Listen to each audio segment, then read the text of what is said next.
Hi, I'm Thomas Raymond, and I confess, I cry at the death of Catherine Earnshaw in the 2011 adaptation of Wuthering Heights, directed by Andrea Arnold, and I think if you've seen it, you know exactly why. So today I want to talk about why this story breaks me. To understand the power of any tragic moment is to trace the path that led us here. A few weeks ago, I examined A Knight's Tale, a film that moves us through joy, through triumph, through the beauty of human connection. But today we're looking at the opposite end of the spectrum. A story that devastates us through choices made, souls divided, and a love that becomes its own form of violence. Catherine Earnshaw's story is one of self-destruction. Not the dramatic, operatic kind, but the slow, suffocating death of someone who turns away from their own soul.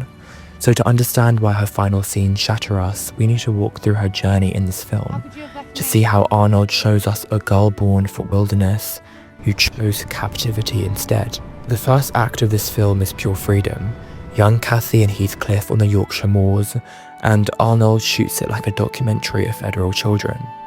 The camera is handheld, intimate, almost intrusive. We see mud and grass and wind and skin. These aren't actors playing at poverty. This feels real and alive. Watch Cathy in these scenes. She runs like she's trying to outspace the world itself. She laughs with her whole body. She exists in a state of pure, unself-consciousness wildness that most of us never experience even as children. This is who she is. Remember that, because the entire tragedy of this story is watching her walk away from this. The fracture begins at the Grange, when the dog bites her when she's brought into that pristine, suffocating house. Here's what Arnold does brilliantly. She shows us the seduction of civilization. The Grange is beautiful, it's warm, it's clean. After the harsh brutality of Wuthering Heights under Hindley's cruelty, who could blame a young girl for wanting this? But watch what happens to Cathy as she heals there. The Lintons dress her in fine clothes, they teach her manners, they smooth down all the wild edges. And a part of Cathy, the part that's tired, has been beaten down by Hindley. That craves softness, and part of her wants this transformation, even though it's different. This is a crucial thing about Cathy. She's complicit in her own caging. When we see her as an adult, there's this devastating duality.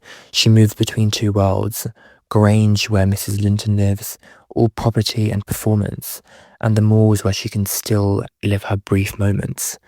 But herself, these are the worlds tearing her apart. The scene where she confesses to Nellie Dean destroys me every time. It would degrade me to marry Heathcliff, she says. And in Kai's performance, you can see the lie even as she speaks it. She's trying to convince herself that Edgar Linton is the right choice. That status and comfort matter more than the truth of her own heart. But then she says, I am Heathcliff. Not I love him and that I need him, but I am him. They're the same soul and she knows it. She knows that choosing Edgar is choosing to amputate part of herself, and she does it anyway. This is what makes Cathy's tragedy so unbearable. It's not imposed to her by fate or by circumstance. It's a choice, a terrible, understandable, unforgivable choice to betray her own nature for security. What Arnold's film understands is that this isn't about picking the wrong romantic partner. In fact, this is about Cathy choosing a life that slowly kills her. Edgar isn't a villain. He's a kind, he's gentle. He genuinely loves her, but he's everything she isn't. He's domesticated and ordered and civilized. And Cathy is a storm itself trying to live in a glass house. There's a visual motive throughout the second half. Cathy at the windows, always looking out, at the malls, at freedom, at the life she rejected. And you can see it eating her alive. When Heathcliff returns, wealthy and transformed, Cathy completely unravels, because now she can see what she could have been. Not the dirty, stable boy she might have degraded herself for, but a man who matches Edgar in status while still being the soul she belongs to. Except it's all too late. She's married and she's trapped. The cognitive dissonance of wanting two incompatible lives begins to literally destroy her. The illness that takes Cathy isn't just fever, it's the physical manifestation of a soul at war with itself. She starts raveling, pulling feathers from pillows, lost in memories of her childhood. Her body is giving up because there's no way looking forward and no way looking back. It's not the death scene itself. Through watching her waste away, calling for the moors like a caged bird dying for an open sky, it's almost unwatchable. It's earlier, it's a moment of recognition. When Cathy looks at Edgar with something like despair, when she looks at the beautiful prison of the Grange, when she understands fully and finally what she's done to herself. She chose this. She chose security over the truth. She chose to be loved for who she could pretend to be rather than who she actually was. And that choice is killing her, and she knows it. And there's pretty much no way out, because you can't undo these choices. You can't unmake a marriage, and you can't unchoose a life. It's done. And Catherine Earnshaw is going to die having never been herself in the first place, spending her adult life performing a version of womanhood that suffocated everything wild and true in her. The worst part is, part of her wants this. Part of her chose the comfort of the cage. She's not a passive victim. She's someone who saw the prison early and walked in anyway. That's what destroys me about this story. It's about what we do to ourselves when we listen to the world instead of our own hearts. When we choose what looks right over what feels right.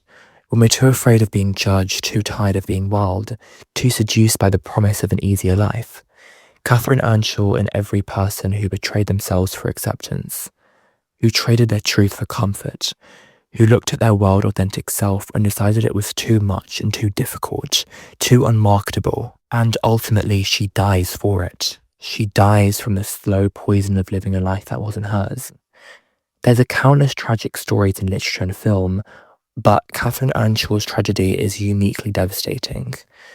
Also because it's relevant, because we all face a choice, in smaller ways every day, the choice between who we are and who the world wants us to be. Watching her waste away, crying for the more she's abandoned, for the love she rejected, for the self she betrayed, is not just sad, it's terrifying, because it shows us what happens when we make the wrong choice. I am Thomas Raymond.